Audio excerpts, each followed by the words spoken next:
Ang marketing stunt na ito ng Pepsi ay patay ng 5 tao. Noong early 90s, malaki ang market ng soft drink sa Pilipinas at nangungunang Coca-Cola sa kompetisyon. Pepsi needed to heat things up. Sa Amerika, naging successful ang campaign ng Pepsi kung saan ang mga customers ay bumibili ng soft drinks nila, saka i-check ang number sa ilalim ng tansan at kapag nag-match ang numero nito sa i-announce na numero sa TV, mananalo ka ng $1 million.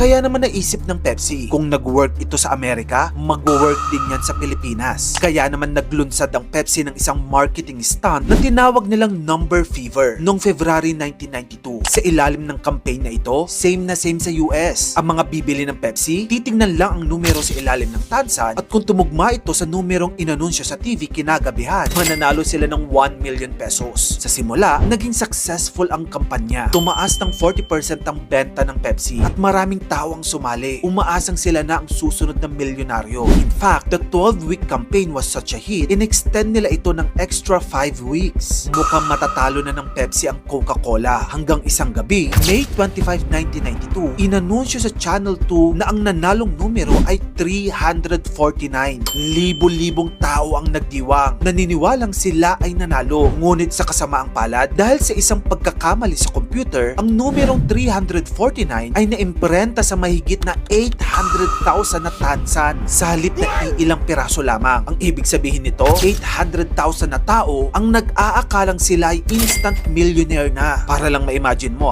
800,000 people multiplied to 1 million pesos, that's a whooping 800 billion pesos. Kaloka. Saan kukunin niya ng Pepsi, di ba? Sa halip na bayaran ng Pepsi ang lahat, nag-alok na lamang ang Pepsi ng 500 pesos sa bawat may hawak ng numerong 349 bilang, I quote, gesture of goodwill daw. Maraming tumanggi sa alok na ito at nagresulta ito sa mga protesta at kaguluhan. At sa mga mainit na rally na yon, 5 buhay ang nasawi. Kabilang na ang 5 years old na bata at isang guro matapos bombahin ng isang delivery truck ng Pepsi. Ang isang anti-Pepsi protest group naman ay bumuo ng isang grupo at pinangalanan ng kanilang sarili na Coalition 349. At ang isa sa pinaka-hardcore quotes na nabasa ko ay mula sa isang 64-year-old na babae na pinangako niya sa interview niya sa Seattle Times na kahit mamatay daw siya ay mumultuhin daw niya ang Pepsi hanggang bumagsak ito. The soda company was so hated dito sa Pinas noon, they had to rebrand their Philippine basketball team mula sa Pepsi Hot Shots to the 7-Up Uncolas. Naipon sa 20,000 na kaso ang inihain ng mga nanalo, but the courts ruled that Pepsi didn't have to pay the winners. Kailangan lang daw bayaran ng Pepsi ang gobyerno ng 300,000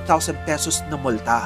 Insidenteng ito ang naging isa sa pinakamalaking marketing fiasco sa kasaysayan ng Pilipinas. At ang terminong na 349 ay naging slang na para sa mga taong naloko o nadaya.